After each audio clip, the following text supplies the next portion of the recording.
Muito bem, querido ouvinte, vamos então para a ministração da Palavra de Deus. Esta é a parte 2 do estudo acerca do Pai Celestial, onde Cristo Jesus veio apresentar o lado paterno de Deus, um lado até então desconhecido para os religiosos da época, os fariseus, saduceus, escribas, sumos sacerdotes, todos eles desconheciam este lado em que Cristo Jesus veio apresentar. Tanto é que quando Cristo Jesus falava, se dirigia ao Pai como Pai, eles se escandalizavam acerca disso. E essa figura paterna de Deus que Cristo Jesus veio apresentar, o impele a cuidar, a suprir as necessidades de seus filhos, a tratar com eles, dirigir-se com amor, responder às suas orações. Então Deus deseja que os cristãos tenham uma íntima comunhão com Ele. João 14, 21, 23 diz assim: portanto não vos inquieteis dizendo que comeremos, que beberemos,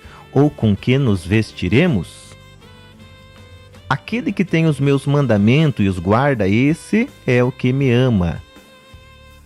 E aquele que me ama será amado por meu Pai, e eu também o amarei e me manifestarei a ele. Vemos aqui a figura central de Cristo Jesus nessa relação entre o ser humano e Deus. É bem lógico que para que haja esse relacionamento, há a necessidade da pessoa aceitar a Cristo Jesus como Salvador. Então, Cristo Jesus, também enfatiza a palavra, enfatiza a prática da palavra, porque ele diz assim: aquele que tem os meus mandamentos e os guarda. Esse guardar quer dizer praticar, quer dizer ter como prioridade. Ele disse: esse é o que me ama. Então, Cristo Jesus aqui enfatiza o relacionamento incondicional que ele tem com a palavra. Até porque ele é a própria palavra de Deus que manifestou-se em carne. Então, aquele que me ama será amado por meu Pai. Então ele diz, aquele que me ama, por quê? Porque para a pessoa ser salva, há necessidade de confessar a Cristo Jesus como Salvador, crer que Deus o ressuscitou dentre os mortos e tê-lo como Senhor. Jesus Cristo diz assim: respondeu Jesus: se alguém me ama, guardará a minha palavra, e meu Pai o amará, e viremos para ele e faremos nele morada. Vemos que Deus e Cristo Jesus vêm habitar no crente através da pessoa bendita do Espírito Santo. Então o Espírito Santo manifesta tudo isso, é a figura do Pai, do Filho que propiciou o meio para Deus aceitar todos aqueles que professam o nome de Cristo Jesus como Salvador, e o Espírito Santo que torna real todas as verdades da palavra de Deus. Aquele que aceita Cristo Jesus como Salvador, ele tem o amor altruísta de Deus derramado continuamente em seu coração,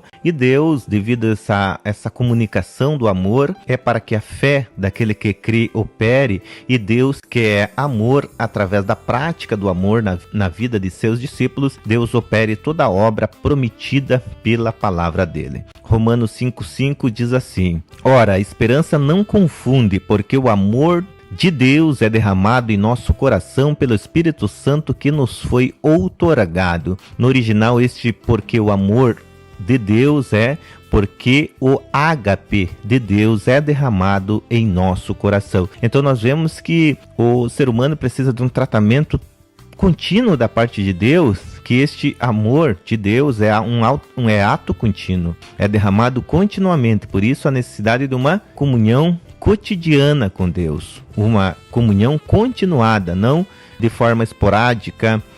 Uma hora eu sirvo, outra hora não, uma hora eu oro, outra não, mas tem que manter um relacionamento íntimo com Deus. E também João 3,16, que fala do grande amor de Deus, manifestado em Cristo Jesus, este amor, porque Deus amou, aqui é verbo no caso, já é o amor ágape em ação. Então, porque Deus amou o mundo de tal maneira que deu seu Filho unigênito, para que todo aquele que nele crê não pereça, mas tenha a vida eterna. No original, então, porque Deus agapau, ao mundo de tal maneira. Então nós vemos este amor agapau, o ágape, em ação, demonstra todo o altruísmo, todo o amor, um amor incondicional, a manifestação de Deus como amor para fazer tudo que é necessário. É lógico que Deus trabalha dentro do querer da pessoa para salvá-la e para que ela venha conhecê-lo e para que tenha um lugar reservado por Deus. Então, em virtude deste amor de Deus, deste amor paterno de Deus, e por Deus ser amor, essa paternidade impele-o a dar dádiva a seus filhos. E Mateus 7,11 fala acerca disso, que o pai terreno deseja dar o melhor para seus filhos. Então, quando você dá alguma coisa a alguém, você está demonstrando amor. Você está demonstrando afeição, e você está demonstrando cuidado, e você está demonstrando algo bom de sua parte. Por isso que no Antigo Testamento eles costumavam dar presentes, porque isso demonstrava o querer bem. Isso demonstrava que você queria ter um relacionamento com aquela pessoa. Então Deus, de igual forma, ele dá também alguma coisa aos seus filhos. E quem ele deu? Jesus Cristo, o seu bem maior. Consequentemente, devido a esse sacrifício, manifestou-se muitas coisas da parte de Deus. Mateus 7,11 diz assim: ora, se vós que sois maus sabeis dar boas dádivas aos vossos filhos, quanto mais vosso Pai que está nos céus dará boas coisas aos que lhe pedirem. Observe, se vós que sois maus sabeis dar boas dádivas, então observe que a sabedoria de dar coisas boas provém de inteligência, provém de sabedoria. Era isso que Deus estava enfatizando. Então, ora, se vós que sois maus sabeis dar boas dádivas aos vossos filhos, quanto mais vosso Pai, Jesus Cristo falando, que estás nos céus, dará coisas boas aos que lhe pedirem. Ora, Deus deu o Espírito Santo. Por quê? O Espírito Santo é algo bom. Porque o Espírito Santo, ele opera tudo aquilo que é necessário para o Evangelho ser uma verdade, opera tudo aquilo que é necessário para Deus suprir as necessidades, opera tudo aquilo que é necessário para Deus providenciar a salvação, para que o Evangelho não seja uma religião, mas seja um relacionamento vivo com o Deus vivo. Então, esse relacionamento com Deus na nova aliança, João 17:23 fala dessa ligação de Deus, de Cristo Jesus com os cristãos e, consequentemente, Jesus e os cristãos com Deus. Diz assim: eu neles, ou seja, em quem? Nos crentes. Eu neles e tu em mim, a fim de que sejam aperfeiçoados na unidade, para que o mundo conheça que tu me enviaste e os amaste, como também amaste a mim. Então, porque todo aquele que crê em Cristo Jesus é enxertado, inserido, batizados em Cristo Jesus, este amor que Deus tem por Cristo Jesus, ele passa a ter por aqueles que aceitam a Jesus como Salvador. Então nós vemos que Jesus Cristo é um intercessor, ele coloca entre a pessoa que o aceitou como Salvador, entre o cristão e Deus. Então ele serve como esta base. Então, antes de Deus chegar no ser humano, ele chega em Cristo Jesus primeiro. E é essa benignidade de Cristo Jesus, essa justiça, essa santidade que faz com que Deus opere, realize tudo aquilo que ele prometeu na palavra dele. Se inscreva no canal, curta, compartilhe, comente, ative o sininho das notificações para você não perder nenhum conteúdo. E para que o YouTube entenda que este conteúdo é relevante e que agrega valores.